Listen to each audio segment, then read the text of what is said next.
아무래도 재산이 있으신 배우자의 경우 재산을 덜 주고 싶어 하십니다. 재산 분할 시 재산을 덜 주는 방법에는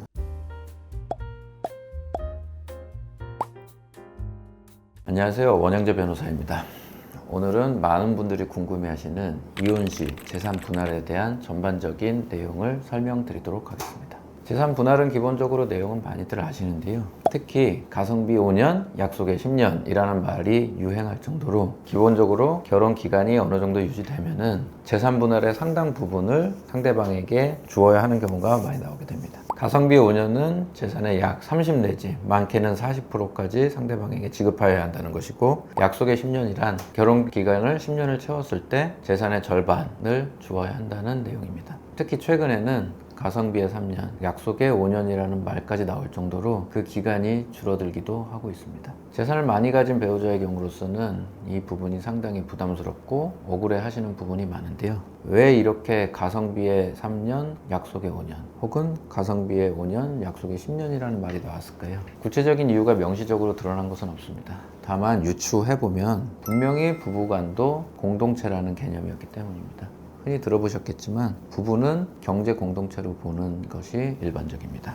따라서 공동체 내의 재산이나 소극적 재산이었기 때문에 이를 혼인 기간이 어느 정도 인정된다면 이 또한 일괄적으로 구분해야 된다는 것이 법원의 입장인 것 같습니다. 경제적 공동체의 차원에서 혼인 기간이 길수록 상대적으로 그에 따른 기여도도 높은 것이다 라는 가정하에 재산 분할을 하는 것입니다. 이혼 시 재산 분할은 재산 부채를 청산하는 개념이 들어가고 또 상대방에 대한 향후 부양적 요소까지 고려하기 때문에 어느 정도 혼인 기간이 인정된다면 일률적으로 재산 분할을 하는 것으로 판례 등을 보았을 때 이해가 됩니다. 그렇다면 이혼의 당사자 입장에서는 아무래도 재산이 있으신 배우자의 경우 재산을 덜 주고 싶어 하십니다. 재산 분할 시 재산을 덜 주는 방법에는 적극 재산에서 소극 재산을 뺀 순수 재산을 나누게 되는데요. 주로 적극 재산을 줄임을 통하여 순수 재산을 줄이고 결국은 상대방에게 지급하여야 하는 재산 분할액을 줄이기도 합니다. 대표적으로 적극 재산을 줄이는 것은 재산 분할 대상이 되는 재산 중에 특유 재산의 양을 늘리는 것입니다. 특유 재산이란 내가 혼인 전 갖고 있었던 별도의 재산, 부모님이나 친지들에게 별도의 상속이나 증여를 받았던 재산, 또한 특유 재산 자체로부터 나오는 수익, 그리고 오롯이 나의 능력으로 높은 소득을 올린 경우, 생계 증대에 자신의 별도의 능력이 개입된 경우 이를 특유 재산으로 보아 재산 분할 대상에서 제외시킬 수가 있습니다. 재산을 줄이는 것도 있지만 소극 재산을 늘리는 방법도 있는데요. 기존에 부모님께 돈을 받은 경우, 최근에는 부모님들이 많이 경제적 지원을 해주시는데요.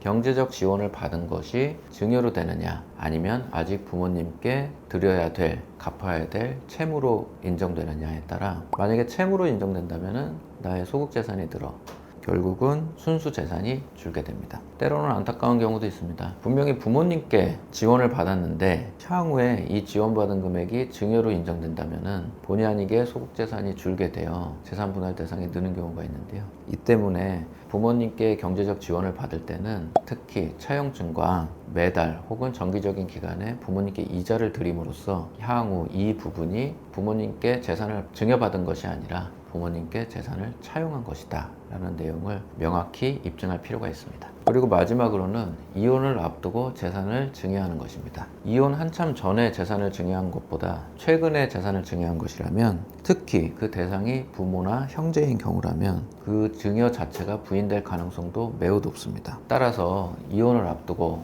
나의 재산이 많은데 재산 분할로 나의 재산을 뺏기고 싶지 않은 경우에 별도의 재산을 주변인들에게 증여하는 경우도 있었습니다. 다만 이 경우 주의하실 점은 기여도 측면에서 불이익이 있을 수 있다는 것입니다. 따라서 재산을 증여하더라도 기여도 측면에서 불이익이 있다면 이 부분을 비교하여 재산 증여를 하여야 할 것입니다.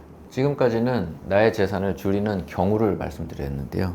이제는 상대방 측면에서 말씀드리도록 하겠습니다. 상대방을 고려시 재산 분할 대상 금액을 줄이거나 혹은 내가 받아야 될 재산 분할의 대상을 늘리는 것은 기본적으로 상대방이 어떠한 재산을 갖고 있는지 명확히 알아야 합니다. 아무리 부부라지만 서로 재산을 오픈하지 않은 경우에는 상대방의 재산이 무엇에 얼마만큼 있는지를 정확히 모르는 경우가 많습니다. 이 경우는 법원에 사실조회 신청이나 문서 제출 명령을 통하여 상대방의 재산을 명확히 알 수 있는 방법이 있습니다. 주로 금융기관에 사실조회 신청을 하거나 문서 제출 명령을 하는 것입니다. 때로는 내가 배우자의 부모님을 부양한 경우 기여도를 높게 인정하여 달라라고 하면서 재산 분할 시 나의 재산의 몫을 늘리는 경우가 있습니다.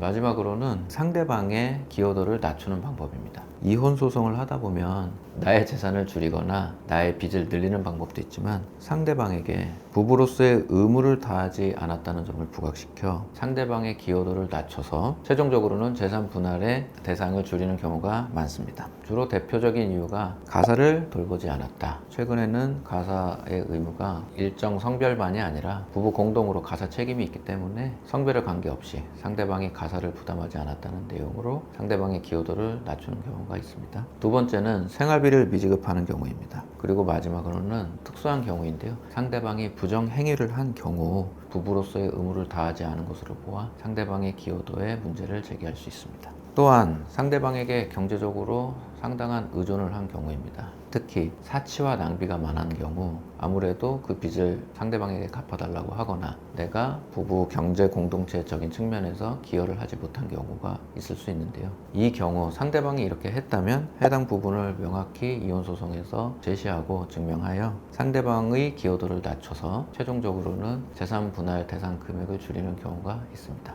마지막으로는 별외로 재산 분할 대상이 재산 분할을 통하여 재산을 받은 경우 세금 문제는 어떻게 되느냐 기본적으로 궁금해 하실 수도 있는데요. 현재 법이나 판례는 재산 분할은 애초에 결혼 당사자의 일방의 재산이 기속되는 것으로 보아 별도의 양도세나 증여세 등 세금을 부과하지 않습니다.